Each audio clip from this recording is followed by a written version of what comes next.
විතර මේවයි දින ගත්තොත් එහෙම පෙට්‍රල් වගේ ගත්තොත් එහෙම පෙට්‍රල් වලට ලබා දීලා තිබෙන්නේ ජුනි මාසේ පළවෙනිදා ලබා දීලා තිබෙනවා. ඒ වගේම ජුනි මාසේ 17 ලබා දීලා තිබෙනවා. අවසාන වශයෙන් අපි ඊයේ පෙරේදා ජුනි මාසේ 23 වෙනිදාත් අලුත් එකක් දුන්නා. මැයි මාසේ අවසානයේ අපි එකක් ලබා දීලා තියෙනවා.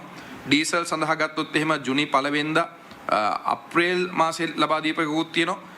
ජුනි මාසේ ලබා දීපු එකක් තියෙනවා. ඒතර මේ අනුව ඒ සැපයුම් කරුවන් තමයි අපිට කියන්නේ මෙන්න මේ කාල වකවානුව තුල අපිට මේ ගෙවීමට හැකියාව අනුව අපි මේ ලබා දෙන කටයුතු කරනවා කියලා. ඒ අනුව අපිට මේ එක සැපයුම් කරුවෙක් අපි උත්සාහ කරා වුන් ඉල්ලුවේ අපිට ණයවර ලිපියක් විවෘත කරලා දෙන්න කියලා. ඒ අනුව මහ බැංකුව ඒ ණයවර ලිපියට අවශ්‍ය ඩොලර් ප්‍රමාණය අපිට ලබා දුන්නා. මීට සති දෙකකට පෙර එන්නේ අපි කියන්නේ ජුනි මාසේ 9 වෙනිදා අපි එකක් නැවක් ලබාගෙන ඉන්න බලාපොරොත්තුෙන් හිටියා. ඒකට අපි බලාපොරොත්තුනේ 3 වෙනිදා හෝ 4 වෙනිදා ණයවර ලිපිය විවෘත කරන්න. 3 වෙනිදා හෝ 4 වෙනිදා ලිපිය විවෘත කරන්න ගියාම අපි ලංකා බැංකුවේ අපිට ඒක විවෘත කරගන්න බැරි වුණා. මුදල් නොතිබීම නිසා, ඩොලර් නොතිබීම නිසා. ඊළඟට අපිට මහජන බැංකුවේ ණයවර ලිපිය විවෘත කරන්නට අපිට අවශ්‍ය රුපියල් සහ අවශ්‍ය ඩොලර් දෙකම අපිට ලැබුණා. ලැබුණට පස්සේ ණයවර ලිපිය විවෘත කරන්න මහජන බැංකුව කටයුතු කරා. නමුත් අවාසනාවට මහජන බැංකුව විවෘත කරපු ණයවර ලිපිය පිළිගන්න කටයුතු කරේ නැහැ. ඒ ජාත්‍යන්තර බැංකුව ස්ටෑන්ඩඩ් චාර්ටර්ඩ් බැංක් එකෙන් තමයි ඒ ණයවර ලිපිය එක්සෙප්ට් කරනවද කන්ෆර්ම් කරනවද කියන එක තිබුණේ ඒ ඔවුන්ගේ ගනුදෙනුවන් කරුවන් එක්ක. ඒක ප්‍රතික්ෂේප වුණා. ඉන්පසු අපි ඉන්දියානු බැංකු දෙකක් කරා ඒ ණයවර ලිපිය සනාථ කරගන්න උත්සාහ කරා. ඒ උත්සාහයත් අපිට නිෂ්ඵල උත්සාහයක් වුණා. ඒකත් ප්‍රතික්ෂේප වුණා. අවසානයේදී ඔවුන්ගේම වෙනත් මූල්‍ය ආයතනයක් කරහා තමයි ඒ ණයවර ලිපිය තහවුරු නොවුණත් පිළිගැනීම සඳහා එකඟතාවය පළ කරේ සිංගප්පූරුවේ සමාගමක් කරහා. ඒ අනුව තමයි අපිට කාලය ලබා දීලා තිබුණේ මේ නෞකාව පෙට්‍රල් රැගත් නෞකාව 22 වෙනිදා රාත්‍රී කාලයේ ලංකාවට පැමිණීමටත් 23 වෙනිදා වෙන විට මේකේ ගොඩබෑමේ කටයුතුත් සිදු වෙනවා කියන එක. ඉන්පසුව වුන් අපිට දැනුවත් කිරීමක් කරා මේක තව දවසක් කලින් එන්න පුළුවන් වෙයි කියලා වුන් අපිට ඇත්තටම එවලා තිබුණා. ඔවුන්ගේ යාත්‍රාව ගමන් ගන්න දිශාවන් පවා එවලා තිබුණා. ඉන්පසුව තමයි ඔවුන්ගේ බැංකුව සමග සාකච්ඡා කරලා අපිට ඊට පස්සේ කිව්වේ මේක තව දවසක් පරක්කු වෙනවා කියලා 23 වෙනිදා වගේ දවසක තමයි කිව්වේ තව දිනයක් විතර පරක්කු වෙයි රාත්‍රී වෙයි. ඔවුන්ගේ යම් තාක්ෂණික කාරණා කීපයක් තියෙනවා. ඔවුන්ගේ මූල්‍ය සමාගම් එක සාකච්ඡා කරන්න කියලා. නමුත් අවසානයේදී අවාසනාවට මේ මූල්‍ය සමාගම් දැනුවත් කළ තිබුණා ඒ මව් සමාගමට විශේෂයෙන්ම අත්පිට මුදලක්. ඔවුන්ට කියන්නේ මේ නැව අපේ වරායට ඇතුළත් වෙන්න පෙර යම්කිසි මුදලක් තැන්පත් කළ යුතුයි කියලා. එතකොට අපේ නිලධාරීන් අපිට කිව්වේ එහෙම මුදල් තැන්පත් කරන්න බෑ අපේ නීතිමය ක්‍රමවේදයක් තුලේ.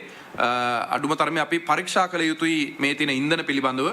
අඩුම තරමේ වරායට පැමිණිය යුතුයි. ඒ නිසා පළවෙනි සැරේට කටයුතු කරන සමාගමක් නිසා සැපයුම් කරුවෙක් නිසා ඒක කිසිසේත් අපිට කළ නොහැකි දෙයක් කියලා අපිට කාලයක් තිස්සේ දීර්ඝ කාලයක් තිස්සේ කරපු සැපයුම් කරුවන්ට නම් යම් ක්‍රමවේදයක් තියෙනවා අපිට අඩුම තරමේ escrow account එක දාන්න. නමුත් ඔවුන්ගේ ගිණුමට තැන්පත් කරන්න ඉල්ලීමක් කරා මුදල්.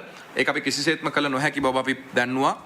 ඊට පස්සේ තමයි අපි ඔවුන්ට කිව්වේ වරාය තුලට ගෙනල්ලා වරායේ ඒ ඉන්ධන පරීක්ෂා කරලා බලලා. අපි දන්නේ නැහැ මොකද නැවක් එනවා කිව්වට නැව ඇතුලේ මොන ඉන්ධනද තියෙන්නේ කියන එක. අපිට විවිධ ලේඛන දෙන්න පුළුවන්.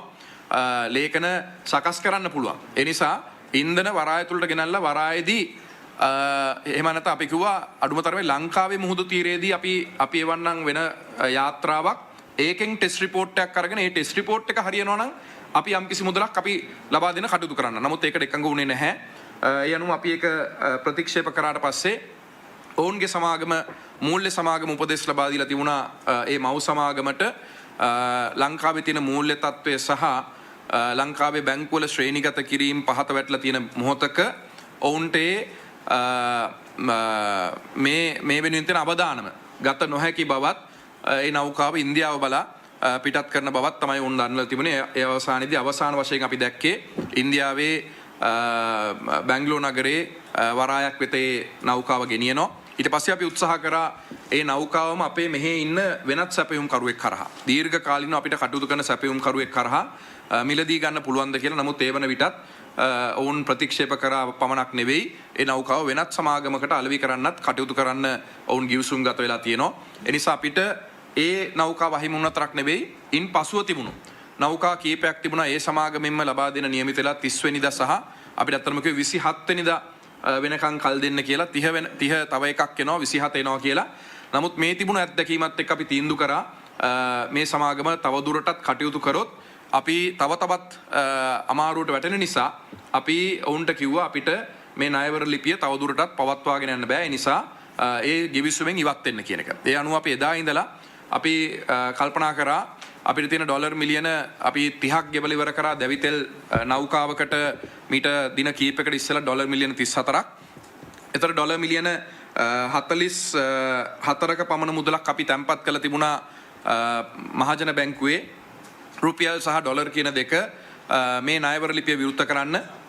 ඒතරේ ඩොලර් ප්‍රමාණය තියෙන්නේ මහ බැංකුවේ.